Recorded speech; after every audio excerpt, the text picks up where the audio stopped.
이 경북 포항 강진 피해가 눈덩이처럼 늘고 있습니다. 특히 집중적으로 타격을 입은 학교 시설과 주택 등의 이 내진 설계가 제대로 돼 있지 않았다. 이런 지적들도 나오고 있고 사실로 또 확인이 되고 있습니다. 자세한 이야기 나눠보도록 하겠습니다. 자, 일단은 아파트, 주택 1000건이 넘는 피해가 접수가 됐다고요? 땅이 밀리고 외벽에 금이 가고 이 아파트가 무너지기 직전까지 가고 있고 이게요.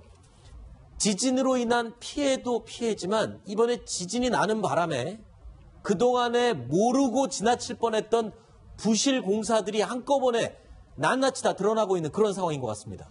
예, 그렇습니다. 정부가 긴급하게 조사를 해봤는데 포항 등 경북 지역의 어떤 건물들의 5곳 중 1곳 정도밖에 내진 설계가 안 돼 있다고 합니다.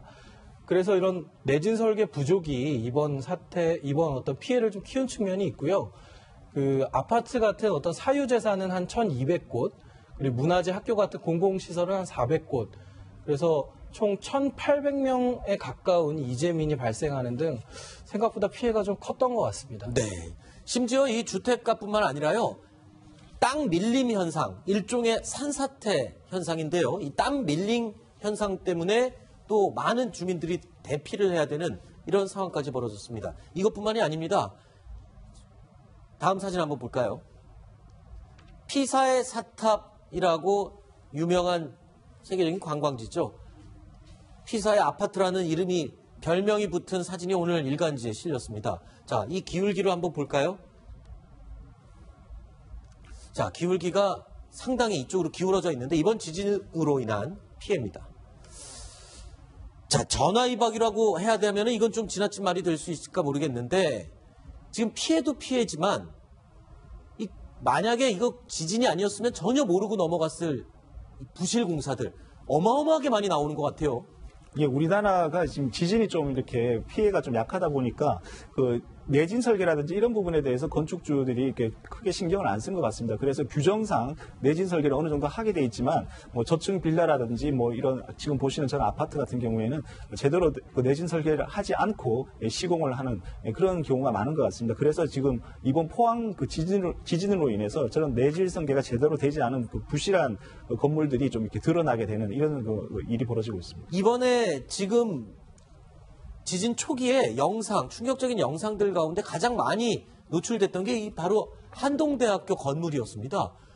거의 종이벽이 무너지는 것처럼 와르르 무너져 내렸었는데 이것도 부실공사의 일종이었죠. 예, 어제 오늘 아마 SNS상에서 가장 많이 화제가 됐던 영상이었을 것 같은데 바로 저 영상입니다. 예, 더 충격적인 거는 이제 학생들이 막 대피하는 와중에 무너졌다는 그렇죠. 거죠. 잘못하면 인명피해로도 이어질 수 있었는데 비교적 학생들이 차분하게 대피를 해서 망정이지 굉장히 위험한 상황으로 보이고요. 저 외벽을 그냥 단순히 접착체에 그냥 슬쩍슬쩍 발라서 붙여놓은 그런 외벽이었다고 그래요. 그런데 저 한동대학교 말고요. 또 다른 대학 내부는 아예 전쟁터 같았습니다. 보시죠.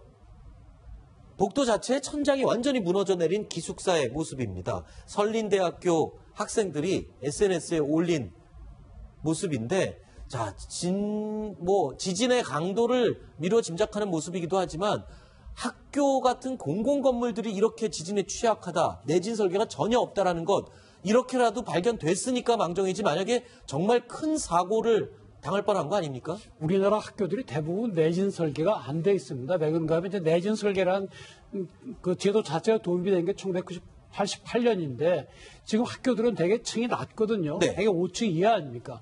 그래서 낮은 층에도 이제 그 도입이 된 것은 그 뒤고 특히 이제 지금 그 대학 같은 경우에는 지금 새로 그러니까 일반 대학도 그렇고 일반 학교도 그렇고 보강을 하고 있습니다만은 한 23%밖에 안 된답니다. 네. 그래서 일반 공공기관의 내진율 한 40%보다도 훨씬 떨어지기 때문에 25% 정도만 내진 설계가 돼 있다고요? 23% 정도 된답니다. 그러니까 우리 아이들이 공부하는 곳인데 그런 위험이 있고 또 이게 유사시에는 주민들이 대피하는 그런 장소 쓰이는데 또 그 점에 내진이 안 된다고 하니 이중의 그 위험을 갖고 있는 겁니다. 그러네요. 그러니까 학교라든가 이런 공공건물들이 유사시에 비상시에 대피할 수 있는 대피소잖아요. 그래서 대피소에 내진 설계가 돼 있는 비율이 23%밖에 안 된다고 한다면 이거 뭐가 앞뒤가 안 맞는 내용이네요.